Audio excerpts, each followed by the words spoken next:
Hello everyone! Welcome to the Layman Way, where we strive to bring the explanation of the key concepts in a very fun and engaging way. Concepts from the field of UPSC, PSC, CAT, you name it, we have it. And guys, we are trying to create a big impact by providing free quality education so that everyone can get access to this education and you can be a part of this revolutionary journey by doing just few things, liking and sharing the video and subscribing to the channel. And also, do not forget to recommend the video to your friends. Alright guys, if you want to view the full playlist, you can always go on the I button in the top right corner and view our full course. And if you are watching this video, do not forget to leave a comment down below and share your progress with others so that we can motivate one another, and let's get started. So guys, welcome to the course और environment and ecology का हम course पढ़ रहे हैं. तो चलिए जल्दी से आगे बढ़ते हैं. मॉड्यूल 1 हमने स्टार्ट किया था लास्ट लेक्चर में, और लास्ट लेक्चर में हमने बायोम्स के बारे में पढ़ा था, है ना, कि बायोम्स कैसे होते हैं, टेम्परेचर और प्रेसिपिटेशन से कैसे वेरी करते हैं. और फिर हमने देखा था कि विद इन द बायोम भी वेरिएशंस हो सकते हैं, जिसकी वजह से वैरायटी ऑफ हैबिटेट्स जनरेट होते हैं. हैबिटेट मतलब कि जैसे कोई एनिमल है ना, तो वो कहाँ रहता है, that is called the habitat. जैसे आप अपने घर में रहते हो तो आपका घर हैबिटेट हो गया, मतलब नॉर्मल रीजनल लेवल पे, लोकल लेवल पे, है ना. तो वैसे ही जहाँ पर्टिकुलर स्पीशीज़ सर्वाइव करता है उसको हम हैबिटेट बोलते हैं उसका, है ना, कहाँ वो रह रहा है ना, किस रीजन में वो रह रहा है. तो फिर हमने और भी देखा था, अलग अलग टाइप के देखे थे, desert, grassland, coniferous, arctic and alpine, है ना, फिर टेम्परेट देखा था, है ना, ये सब हमने देखा था. अब हमने उस टाइम ना एक चीज़ और हम डिस्कस करना भूल गए थे, that is with reference to precipitation, की कैसे इक्वेटर से जब हम ऊपर जाते हैं, मतलब इक्वेटर से पोल्स की तरफ हम जब जाते हैं तो बायो हमारे कैसे वेरी करते हैं. तो हम एक बार ये भी देख लेते हैं ना. तो बेसिकली जब हम इक्वेटर पे रहते हैं तो मतलब जब हम नीचे से ऊपर जाते हैं तो ये बेसिकली इसका डिस्ट्रीब्यूशन है बायोम का, है ना. तो सबसे नीचे हमारा रहता है warm deserts, tropical grassland, savanna, tropical deciduous, tropical rain forest, ये सब एक लेवल पे रहते हैं, है ना. उसके बाद ऊपर जाते हैं तो कोल्ड डेजर्ट मिलते हैं, प्रेरीज मिलते हैं, है ना, टेम्परेट डेसिडियस फॉरेस्ट मिलते हैं. फिर और ऊपर जाते हैं तो बोरियल फॉरेस्ट मिलते हैं. फिर उसके ऊपर और कोल्ड में जाते हैं तो टंड्रा मिलता है. फिर सबसे कोल्ड में क्या होता है, पोलर. तो बेसिकली यहाँ से ये यही सेम डिस्ट्रीब्यूशन है ये, बट क्या कैसे ये दिया हुआ है, यहाँ पे हमने टेम्परेचर देखा था ना, तो इसने बस यहाँ पे वार्म टू कोल्ड दिया हुआ है ना, और प्रेसिपिटेशन में ड्राई टू वेट दिया हुआ है ना. तो सेम चीज़ ही है, जो ये हमने बनाया वही चीज़ है, बट इसको ऐसे वर्टिकली रिप्रेजेंट किया है. तो ये दो टाइप का रिप्रेजेंटेशन होता है, ये भी आप याद रख लेना, ठीक है. सबसे ऊपर जाओगे तो पोलर, पोलर मतलब कोल्ड बहुत ज़्यादा, है ना. और क्या बोलता है, इधर जाओगे तो वेट है ना, इधर वेट, ड्राई टू वेट और वार्म टू कोल्ड हमने बनाया है इसको, है ना. तो जब हम ऐसे बनाएंगे तो इस टाइप से बनेगा. यहाँ पे क्या था, यहाँ पे हम ऊपर जा रहे थे तो वार्म हो रहा था, है ना, टेम्परेचर बढ़ रहा था. यहाँ पे क्या है, यहाँ पे जाओगे तो कोल्ड हुआ, है ना. तो इस टाइप से ऐसा पिरामिड बनता है नीचे से ऊपर. तो ये आप एक बार देख लेना, इसमें कुछ समझाने वाली चीज़ है ही नहीं, है ना. जो मैंने यहाँ पे पिछली बार आपको समझाया था वही सेम चीज़ है, बस उसको अप्लाई करने का मेथड डिफरेंट है ना. यहाँ वार्म है, वहाँ कोल्ड है, ठीक है. उसके बाद हम पढ़ते हैं कि हमने देखा कि भाई जो बायोम में विद इन द बायोम भी वेरिएशंस होते हैं, जिसकी वजह से हैबिटेट जनरेट होता है ना. तो अब हम देख लेते हैं कि क्या क्या फैक्टर्स ऐसे होते हैं जो हैबिटेट्स को चेंज करते हैं. क्या क्या की एलिमेंट्स होते हैं जो वेरिएशंस लाते हैं फिजिकल और केमिकल कंडीशंस में, जिससे डिफरेंट हैबिटेट्स बनते हैं, है ना. तो सबसे पहला क्या है, पहले एक होते हैं ए बायोटिक फैक्टर्स. सबसे इंपॉर्टेंट वही है ए बायोटिक फैक्टर्स, उसको हम डिस्कस करेंगे, है ना. तो ए बायोटिक फैक्टर्स में क्या क्या आता है, टेम्परेचर आता है, वाटर आता है, लाइट आता है और सॉइल होता है. ये चार चीज़ें आपको याद रखनी है कि जो हैबिटेट है उसको अफेक्ट करने वाले चार ए बायोटिक फैक्टर्स होते हैं. कौन कौन से, temperature, water, light and soil, ठीक है. और उसके बाद इसमें ये तो होगा ए बायोटिक फैक्टर्स, है ना. ये होगा ए बायोटिक फैक्टर जो कि लिविंग नहीं है. ए बायोटिक मतलब जो जिनमें लाइफ नहीं है, those are called abiotic factors. अब temperature, water, light and soil, इनमें लाइफ थोड़ी है. और एक होते हैं बायोटिक. बायोटिक मतलब जहाँ भी बायो वर्ड आ जाए ना, मतलब बायोटिक. बायोटिक मतलब लिविंग चीज़ कोई है ना. तो ये जो बायोटिक कंपोनेंट्स होते हैं वो भी इसको अफेक्ट करते हैं, जैसे क्या, पैथोजन्स हो गए, पैरासाइट्स हो गए, प्रीडेटर्स हो गए, कॉम्पिटिटर्स हो गए, है ना. अभी हम जब आगे हम पॉपुलेशन इंट्रैक्शंस पढ़ेंगे तो हम उसमें देखेंगे कि कैसे डिफरेंट डिफरेंट स्पीशीज़ जो हैं वो एक दूसरे से इंटरैक्ट करते हैं. मतलब लिविंग स्पीशीज़ एक दूसरे से कैसे इंटरैक्ट करते हैं सर्वाइव करने के लिए. जैसे इसका फेमस एग्जांपल मैं देता हूँ, ये क्या बोलते हैं, लायन एंड डियर, है ना. तो लायन भाई डियर को मारता है ना, तभी वो जिंदा रह पाता है, नहीं तो नहीं रह पाएगा ना जिंदा. अगर डियर खत्म हो गए तो लायन भी एक्सटिंक्ट हो जाएगा, है ना. तो ये क्या है, ये एक टाइप ऑफ इंटरेक्शन ही तो है कि भाई लायन ने डियर को मार दिया और फिर खा लिया, है ना. This is a type of interaction, ठीक है. तो ये जो इंटरेक्शन है इसको बायोटिक बोलते हैं ना. तो मेरे को एक बात बताओ, लायन आपको कहाँ मिलेगा? जहाँ उसको खाना मिलेगा। जहाँ डियर वियर ज़्यादा होंगे वहाँ लायन का हैबिटेट अच्छा होगा, है ना। तो हैबिटेट इस पर भी डिपेंड कर गया, बायोटिक फैक्टर्स पे भी, कि ये जो स्पीशीज़ हैं खाने वाले, ये कहाँ मिल रहे हैं आपको, है ना। तो उससे भी हैबिटेट बेसिकली चेंज होता है ना। अभी उसके बाद तो हम सबसे पहले क्या करते हैं, हम सबसे पहले एबायोटिक फैक्टर्स को देखते हैं, उसके बाद हम बायोटिक की बात करेंगे जिसमें हम पॉपुलेशन इंटरेक्शंस को पढ़ेंगे, है ना। तो सबसे पहले आते हैं हम टेम्परेचर पे, है ना। अच्छा, उससे पहले एक और चीज़ पढ़ लेते हैं, नीश के बारे में एक बार पढ़ लेते हैं। जब इससे पहले हम ये सब डिस्कस करें डिटेल में, तो उसके बाद इससे पहले हम एक चीज़ पढ़ लेते हैं, नीश। ये पूछा जाता है तो इंपॉर्टेंट चीज़ है, नीश होता क्या है। सो व्हाट इज़ अ नीश? तो नीश इज़ बेसिकली कि एक कोई पर्टिकुलर जो ऑर्गेनिज्म है, ठीक है, एक पर्टिकुलर ऑर्गेनिज्म का रोल क्या है। मतलब कोई एक पर्टिकुलर ऑर्गेनिज्म का रोल होता है ना, जैसे आपके घर में आपके फादर का रोल होगा कि भाई पैसे कमा के लाने ताकि फैमिली चल पाए, है ना। So this is the responsibility and role of your father in your family, है ना। आपका रोल ये है कि भाई आप पढ़ाई करो और अच्छे से आईएएस बन जाओ, है ना। और मतलब बाकी रिस्पॉन्सिबिलिटी जो आपके पास है वो आपका रोल है। तो हर एक स्पीशीज़ का क्या है, रोल डिफाइन होता है ना, एक यूनिक रोल डिफाइन होता है ना। अब आपके पापा आईएएस का तैयारी नहीं करेंगे ना, उनका काम है कि भाई हम आपको अच्छी एजुकेशन प्रोवाइड करें, आपको फैसिलिटीज़ प्रोवाइड करें, दैट इज़ हिज रोल, है ना। वो आपका रोल नहीं है, वो आपकी रिस्पॉन्सिबिलिटी नहीं है ना। आपका रोल अलग है। तो बेसिकली नीश क्या होता है, niche is basically a unique functional role. तो आपको याद रखना है कि ये यूनिक होता है ना। यूनिक मतलब आपका काम है पढ़ के आईएएस बनना, है ना, किसी और का काम नहीं है फैमिली में, ठीक है। और आपका काम ये नहीं कि अभी आप पैसे कमा के दो, ठीक है। तो वो आपका जो रोल है दैट इज़ यूनिक, है ना, that is unique to you, वो आपको करना है ना। तो it is a unique functional role, जो आपका फंक्शनल रोल है जो आप परफॉर्म करोगे, है ना। And position of a species in its habitat और इकोसिस्टम, उसको हम बोलते हैं क्या, नीश। तो नीश क्या होता है, niche is basically a unique, एक यूनिक चीज़ होती है, ये आपको याद रखना है कि एक यूनिक चीज़ होती है। दूसरा, यूनिक क्या होता है, ये एक यूनिक रोल होता है ना। क्या फंक्शन आप परफॉर्म कर रहे हो इकोसिस्टम में, ठीक है, आपका फंक्शन क्या है इकोसिस्टम में, दैट इज़ वो यूनिक फंक्शन जो आप परफॉर्म करते हो और जो आपका पोजीशन होता है इकोसिस्टम में और हैबिटेट में, सॉरी, उसको हम बोलते हैं क्या, उसको हम बोलते हैं नीश, ठीक है। तो नीश कितने कितने टाइप के होते हैं। पहला होता है हैबिटेट नीश। हैबिटेट नीश मतलब आप कहाँ रह रहे हो, है ना, आप रह कहाँ रहे हो। जैसे ये पोलर बियर आर्कटिक में रहता है ना, ये यहाँ पे डेजर्ट्स में तो नहीं मिलेगा ना आपको, ये आर्कटिक में रहता है, इसका वही रोल है ना, ये वहीं सर्वाइव करता है। तो दैट इज़ कॉल्ड हैबिटेट नीश। दूसरा होता है फूड नीश, है ना, कि भाई वो खाता क्या है ना।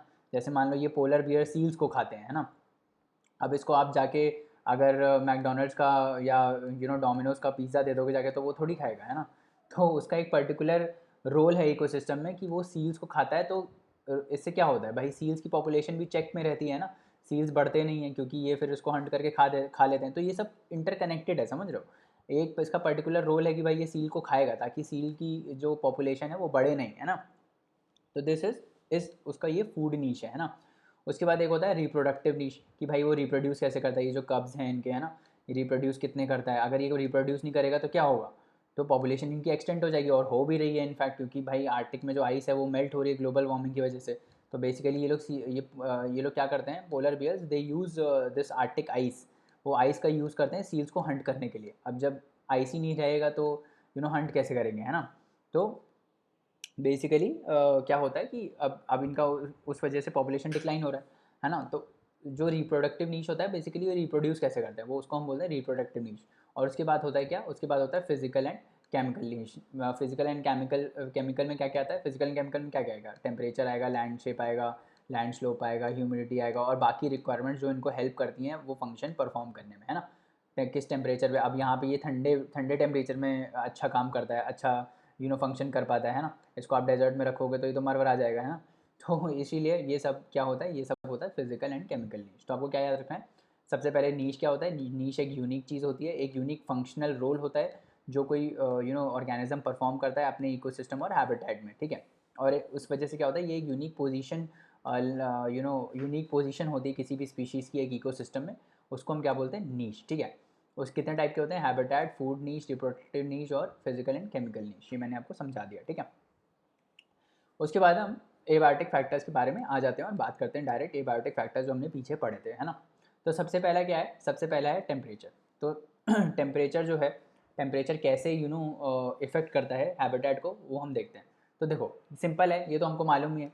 इक्वेटर से, अभी मैंने बताया था आपको पीछे कि इक्वेटर से जब हम पोल्स की तरफ जाते हैं है ना। जब हम इक्वेटर से पोल्स की तरफ जाते हैं तो क्या होता है, टेम्परेचर जो है वो डिक्रीज़ करता चला जाता है ना, टेम्परेचर डिक्रीज़ करता चला जाता है, और यहाँ पे तो सिर्फ आइस रहती है। तो मेरे को बताओ ठीक है, और यहाँ पे सिर्फ आइस रहती है, ठीक है। इक्वेटर पे क्या रहता है, इक्वेटर पे सनलाइट काफ़ी आती है ना, तो सनलाइट आएगी तो क्या होगा, सनलाइट आएगी तो जो प्लांट्स होंगे वो फोटोसिंथेसिस करेंगे, फोटोसिंथेसिस करेंगे तो क्या होगा, बहुत सारे पेड़ होंगे वहाँ पे, है ना, बहुत सारे पेड़ आ जाएंगे, फूड की अवेलेबिलिटी बहुत ज़्यादा होगी, है ना, फोटोसिंथेसिस हो जाएगा तो प्लांट्स फूड ज़्यादा प्रोड्यूस करेंगे, है ना। फूड ज़्यादा प्रोड्यूस करेंगे तो क्या होगा, यहाँ पे स्पीशीज़ ज़्यादा होंगे, है ना, ज़्यादा एनिमल्स यहाँ पे आएंगे, क्योंकि यहाँ पे फूड की अवेलेबिलिटी है। इंसान रहता कैसे, खाने को मिलेगा तभी तो रहेगा ना, और बाकी ऑर्गेनिजम्स भी ऐसे रहेंगे, खाने को मिलेगा तभी रहेगा। तो इक्वेटर वाला जो रीजन है, ट्रॉपिकल वाला रीजन, वहाँ जो लैटीट्यूड के जितना पास रीजन होता है वहाँ पे क्या होता है, सनलाइट ज़्यादा आती है, फोटोसिंथेसिस ज़्यादा होता है, फूड ज़्यादा बनता है, तो स्पीशीज़ भी ज़्यादा रहते हैं, है ना। जैसे ही हम इक्वेटर के पास जाते हैं वैसे क्या होता है, सनलाइट भी कम हो जाती है, फूड भी कम हो जाता है ना, तो स्पीशीज़ भी कम हो जाते हैं। तो आप देख रहे हो कैसे वेरी कर रहा है हैबिटेट। हम इक्वेटर के पास ज़्यादा स्पीशीज़ हैं, है ना, इक्वेटर के पास जो रीजन्स हैं वहाँ ज़्यादा स्पीशीज़ हैं, और पोलर रीजन्स में कम स्पीशीज़ है। तो बेसिकली टेम्परेचर पे डिपेंड कर गया ना, है ना। तो टेम्परेचर क्या करता है, ये प्रोग्रेसिवली डिक्रीज़ करता है इक्वेटर से। जब हम पोल्स की तरफ जाते हैं फिर हम प्लेन से अच्छा सेम चीज़ ऐसा क्या होगा, प्लेन से माउंटेन्स की तरफ भी होगा ना। जो आप हिमाचल में जाओगे तो वहाँ पर आपको बहुत ज़्यादा ठंडी मिलती है ना, प्लेन्स पे ठंडी नहीं मिलती है, राइट। तो प्लेन्स टू माउंटेन्स अगर हम जाएंगे तो वहाँ पे भी टेम्परेचर डिक्रीज़ करता है। एंड सेम थिंग हैपेंस, जैसे हम इक्वेटर से पोल्स की तरफ जाते हैं तो जो चीज़ें होती हैं डिक्रीज़ करता है, वैसे ही हमारा क्या होता है, वैसे ही हमारा क्या बोलते हैं, प्लेन से माउंटेन्स के टॉप पर भी होता है ना। तो ये डिक्रीज़ करता है। उसके बाद इसमें डिफरेंट टेम्परेचर जोन होती हैं, जिस वजह से डिफरेंट स्पीशीज़ और वेजिटेशन होता है ना। तो ये तो नॉर्मल सी बात है। आर्कटिक में हम कोल्डनेस बहुत ज़्यादा रहती है, आइस रहती है, तो वहाँ पे वेजिटेशन नहीं रहता है। इक्वेटर पे बहुत ज़्यादा सनलाइट आती है ना, तो वहाँ पे फूड ज़्यादा होता है, ट्रीज़ ज़्यादा होते हैं, है ना, वेजिटेशन ज़्यादा होता है, इसलिए वाइल्ड लाइफ भी ज़्यादा सपोर्ट होती है ना। तो वैसे ही सेम चीज़ आपका यहाँ माउंटेन्स में भी हो जाएगा। प्लेन्स में ज़्यादा मिलेगा आपको वेजिटेशन, और माउंटेन्स में ऐसे ऊपर जाते जाओगे तो कम मिलेगा, है ना। समझ में आ गया। तो ये होता है। उसके बाद दो कंसेप्ट हैं, यूरीथर्मल और स्टीनोथर्मल। क्या होता है यूरीथर्मल और स्टीनोथर्मल, तो नाम से देखो, थर्मल मतलब क्या होता है, थर्मल मतलब टेम्परेचर, थर्मल इज टेम्परेचर, है ना। थर्मल मतलब कुछ टेम्परेचर से रिलेटेड है ना, दैट इज़ टेम्परेचर। और यूरी और स्टीनो ये दो वर्ड है। यूरी का मतलब होता है वाइड, अगर आप डिक्शनरी में यूरी का मतलब देखोगे, यूरी का मतलब होता है वाइड, ठीक है। तो यूरी थर्मल क्या होता है, ऐसे स्पीशीज़ जो वाइड रेंज ऑफ टेम्परेचर्स को हैंडल कर सकते हैं, ठीक है, they are called eurythermal species, ठीक है। थर्मल मतलब टेम्परेचर, है ना, यूरी मतलब वाइड होता है, ठीक है। तो जो वाइड रेंज ऑफ टेम्परेचर्स को हैंडल कर सकते हैं उसको हम बोलते हैं यूरी थर्मल स्पीशीज़। स्टीनो मतलब होता है नैरो, ठीक है। अगर डिक्शनरी मीनिंग देखोगे तो स्टीनो का मतलब होता है नैरो। नैरो मतलब, अब नैरो थर्मल मतलब क्या हुआ, नैरो बहुत ही कम टेम्परेचर फ्लक्चुएशन को वो हैंडल कर सकते हैं, ठीक है। वो नैरो रेंज ऑफ टेम्परेचर्स में रहते हैं, उसको हम क्या बोलते हैं, स्टीनोथर्मल। एग्जाम्पल से इसको देखते हैं। तो जैसे स्टीनोथर्मल की अगर मैं बात करूँ तो स्टीनोथर्मल का सबसे बेस्ट एग्जाम्पल क्या हो गया, पेंगुइन्स, ठीक है। तो आपने कभी पेंगुइन्स अपने घर के पास देखी हैं क्या, नहीं। पेंगुइन्स कहाँ मिलती हैं, पेंगुइन्स आर्कटिक में ही मिलती हैं, अंटार्कटिका में मिलती हैं ना, अंटार्कटिका में आपको पेंगुइन्स मिलेंगी, है ना। पोलर बियर्स जो होते हैं वो आपको कहाँ मिलेंगे, पोल्स में मिलेंगे, आर्कटिक में मिलेंगे। ऐसा देखा है क्या आपके बगल वाले घर में पोलर बियर चल रहा है, ऐसा तो नहीं है ना। पोलर बियर्स आपको कहाँ मिलेंगे, आर्कटिक में मिलेंगे या अंटार्कटिक में मिलेंगे, जहाँ बहुत ज़्यादा ठंडी है ना।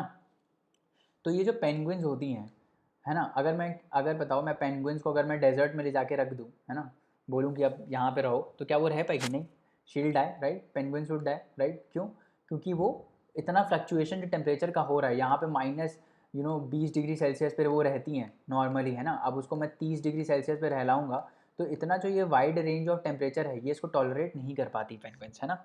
इसीलिए ये क्या है, दे आर स्टीनोथर्मल। स्टीनोथर्मल मतलब ये बहुत ही कम टेम्परेचर फ्लक्चुएशन को हैंडल कर सकती है ना। इनफैक्ट अगर मैं पेंगुइन्स को, डेजर्ट्स तो छोड़ो, डेजर्ट तो बहुत एक्सट्रीम कंडीशन हो गया, अगर मैं नॉर्मल भी जगह ग्रासलैंड या ट्रॉपिकल रीजन्स में रख दूँ तो भी ये लोग नहीं रह पाएंगे, है ना।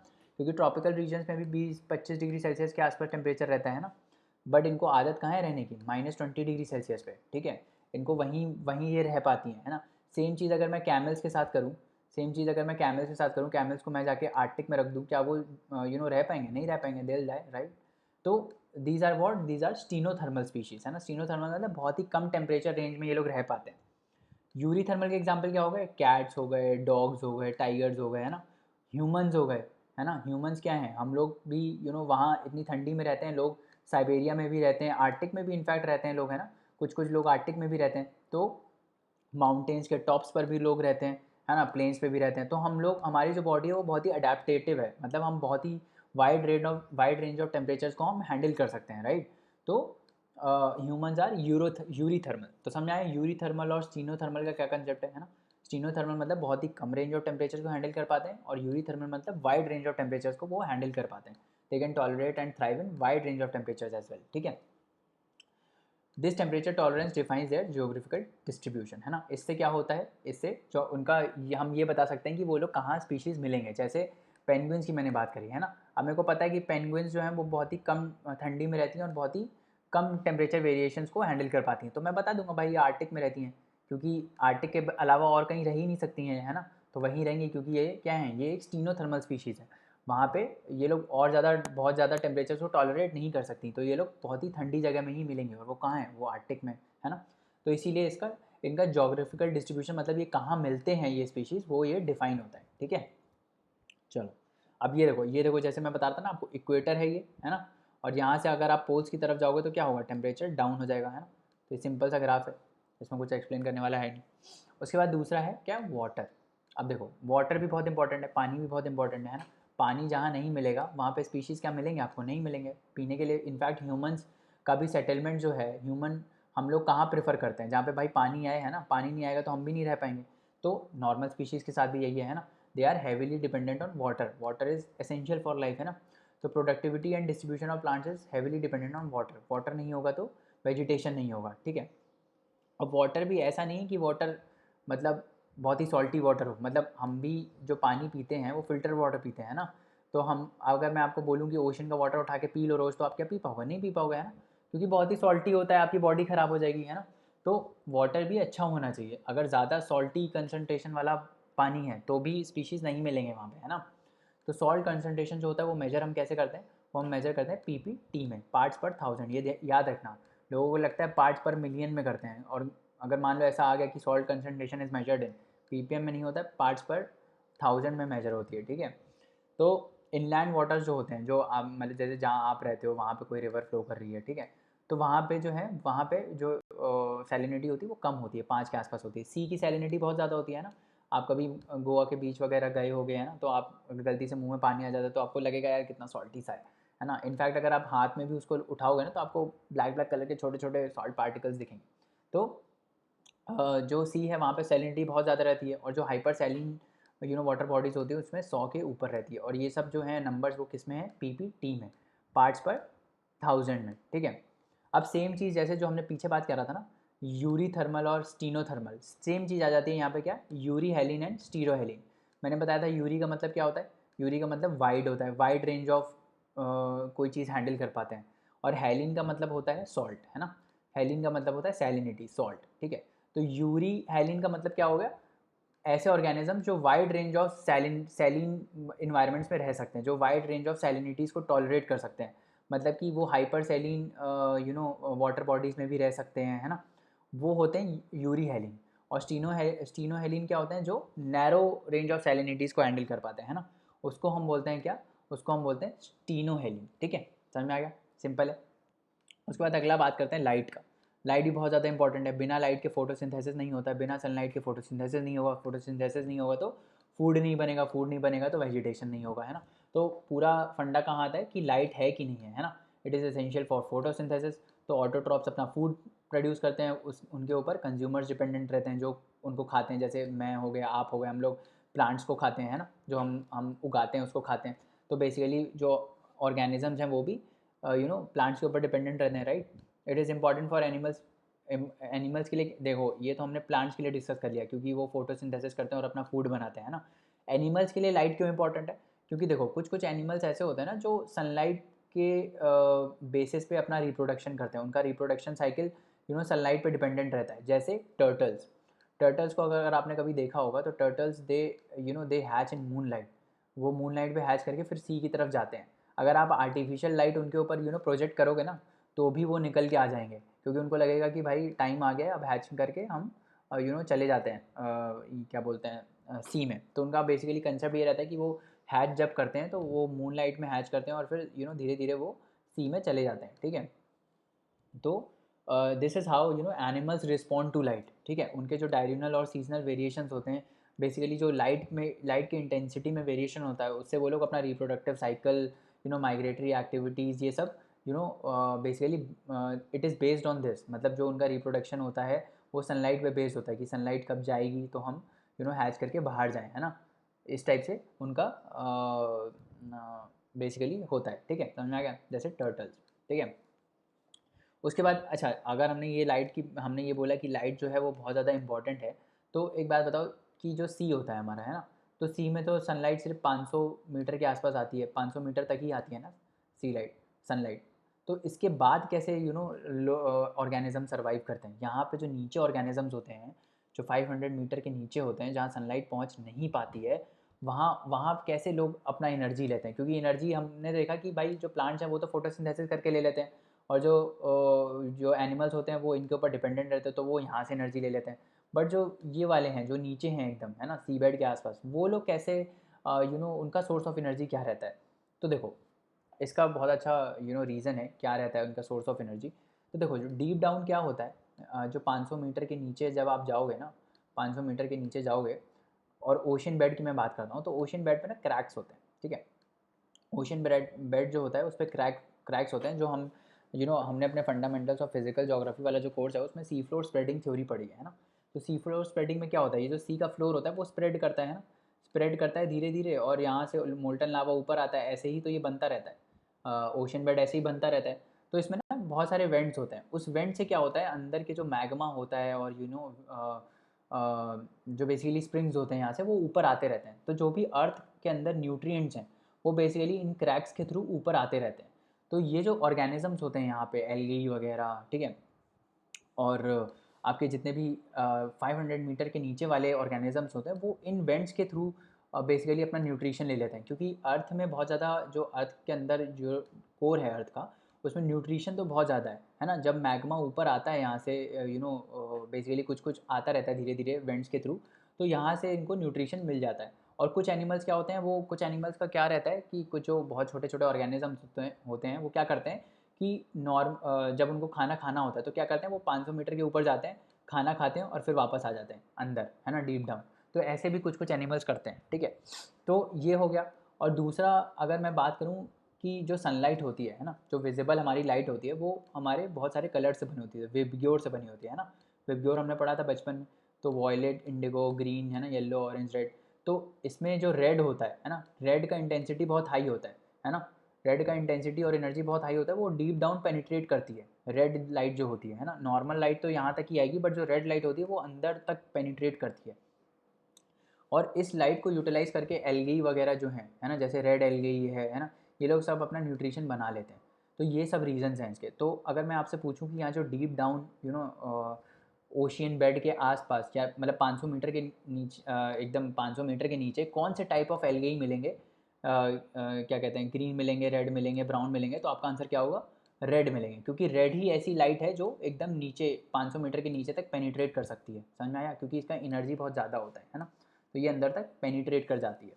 तो ये हो गया अपने आंसर, ठीक है।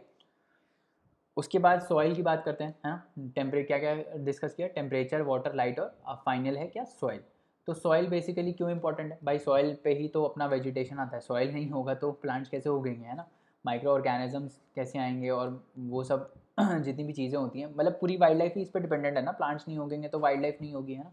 तो सॉइल इज़ वेरी इंपॉर्टेंट। अब सॉइल बनता कैसे, soil basically weathering of rock से बनता है। रॉक वेदर होते हैं, है ना, फिर धीरे धीरे लाइकन्स आते हैं, एल्गेज आते हैं, धीरे धीरे श्रब्स आते हैं। ये हम बाद में डिस्कस करेंगे, है ना, ये हमने अपने ज्योग्राफी वाले कोर्स में भी डिस्कस किया हुआ है। इस टाइप से ये बनता है। तो नेचर जो है सॉइल का, सॉइल कैसा होगा, अब जैसे मान लो कि डेजर्ट वाला जो रीजन है ना, डेजर्ट में जो वेजिटेशन है वो बहुत कम है। क्यों? क्योंकि वहाँ का सॉइल सपोर्ट नहीं करता इतना वेजिटेशन। तो बेसिकली जो प्रॉपर्टीज़ हैं, है ना, वो क्लाइमेट पे भी डिपेंडेंट होंगी। कितना सनलाइट आ रहा है, कितना प्रेसिपिटेशन हो रहा है, उसी से तो सॉइल की प्रॉपर्टीज़ डिसाइड होंगी, है ना। तो nature and properties they are dependent on the climate. वो किसके ऊपर डिपेंडेंट है, क्लाइमेट के ऊपर, है ना। क्लाइमेट के ऊपर डिपेंडेंट है, वेदरिंग प्रोसेस के ऊपर डिपेंडेंट है। क्योंकि सॉइल कैसे बनता है, सॉइल वेदरिंग से ही बनता है। वेदरिंग ऑफ रॉक्स होती है पहले, पहला प्रोसेस सॉइल के फॉर्मेशन में यही होता है कि रॉक्स जो होते हैं वो टूटते हैं, वेदर होते हैं। ये जो छोटे छोटे आप कंकड़ देख रहे हो ये कहाँ से आते हैं? ये रॉक्स की वेदरिंग से ही आते हैं, है ना। बड़े बड़े जो रॉक्स होते हैं वो छोटे छोटे फाइन ग्रेन्स में बदलते हैं। इसी प्रोसेस को हम क्या बोलते हैं? इसको प्रोसेस बोलते हैं वेदरिंग, है ना। तो ये वेदरिंग की वजह से सॉइल बनता है, ठीक है। अब या तो ये वेदरिंग की वजह से मान लो रॉक कहीं टूटा, है ना, रॉक कहीं टूटा, बाद में वो ट्रांसपोर्ट हो गया विंड की वजह से, ये भी हो सकता है। या फिर वहीं पे ही बन सकता है, इन सीटू भी हो सकता है ना, वहीं पे ही बन सकता है। तो इन सब चीज़ों पे डिपेंड करता है कि जो सॉइल है उसका नेचर क्या होगा और प्रॉपर्टीज़ क्या होंगी, है ना। और नेचर प्रॉपर्टीज़ में क्या क्या आता है? सॉइल का कंपोजिशन, ग्रेन साइज़ कैसा है ना, वाटर को कितना अलाउ करता है वो अपने से पास होने में, ये सब चीज़ें हैं, है ना। परमिएबिलिटी कैसा है सॉइल का, तो ये सब इसकी प्रॉपर्टीज़ हैं, है ना। और क्या क्या प्रॉपर्टीज़ जिस पे डिपेंड करती हैं, डिपेंड करती है वाइल्ड लाइफ? एक है पीएच हो गया, मिनरल कंपोजिशन हो गया, टोपोग्राफी हो गया। प्लेन्स में है कि भाई माउंटेन एरियाज़ में है, वहाँ पे भी डिफरेंट डिफरेंट होगा, है ना। वेजिटेशन कैसा वो सपोर्ट कर रहा है, विच इससे क्या होता है, इससे ये डिपेंड करता है कि वहाँ पे हम ये बता सकते हैं कि वाइल्ड लाइफ कैसी होगी, है ना। प्लांट कैसे होंगे, वेजिटेशन कैसा होगा, वाइल्ड लाइफ कैसी होगी, ये सब हम प्रिडिक्ट कर सकते हैं। तो दूसरा क्वेश्चन ये होता है कि भाई जो ऑर्गेनिजम्स हैं, है ना, वो ऐसी हैबिटेट्स में इतनी स्ट्रेसफुल कंडीशंस में, जैसे हमने ये बात किया ना कि हाइपर सेलिन इन्वायरमेंट्स होते हैं, और ये आर्टिक वाला जो हमने एग्जांपल देखा कि आर्टिक में बहुत ही कम टेम्परेचर होता है, -30-40 पे भी जाता है ना। तो वहाँ पे ये जो पेंगुइन्स वगैरह होती हैं, है ना, इतने एक्सट्रीम क्लाइमेट में सर्वाइव कैसे करती हैं? How do they even survive, है ना। एक तो क्वेश्चन हमको ये पूछना चाहिए कि भाई हम नहीं कर पाते, ऐसे ऐसा क्यों है कि सिर्फ पेंगुइन्स ही वहाँ सर्वाइव कर पाती हैं और कैमल्स नहीं कर पाते, ऐसा क्यों है? Why can't camels also survive in arctic, है ना। ऐसा हम क्वेश्चन पूछ सकते हैं ना कि भाई ऐसा क्या है इनमें अलग पेंगुइन्स में कि पेंगुइन्स जो हैं वो सर्वाइव कर जाती हैं और कैमल्स नहीं कर पाते हैं। तो एक क्वेश्चन तो ये है, और दूसरा क्या है कि ये जो एक्सटर्नल इन्वायरमेंट होता है इसकी वजह से क्यों ऑर्गेनिजम्स जो हैं इतना बॉदर करते हैं। बॉदर मतलब कि इतना जो वेरिएबल है भाई, आर्टिक में पेंगुइन्स हैं और कैमल सिर्फ डेजर्ट में रह सकते हैं, है ना। तो ऐसा ऐसा है ही क्यों? बेसिकली कुल मिला के एक्सटर्नल इन्वायरमेंट पे वाइल्ड लाइफ क्यों डिपेंड कर रही है ना। तो ये सब ऐसे आंसर्स हैं जो हमको अपने से पूछने चाहिए, और ये इनके आंसर्स हम कहाँ देखेंगे? अगले लेक्चर में, ठीक है। तो चलिए दोस्तों, आज के लिए इतना रहने देते हैं, बाकी कंसेप्ट्स नेक्स्ट लेक्चर में पढ़ेंगे। और जाने से पहले लाइक शेयर सब्सक्राइब करना ना भूलें, चैनल को रिकमेंड करें अपने दोस्तों को, और आप हमको अपने डाउट्स और क्वेरीज़ जो हैं वो queries@thelaymanway.com पे भेज सकते हैं, जहाँ पे हम आपका रिप्लाई इंस्टेंटली करेंगे। तो चलिए नेक्स्ट लेक्चर में मिलते हैं, तब तक पढ़ते रहिए, हार्ड वर्क करते रहिए। Thank you so much, bye bye and take care.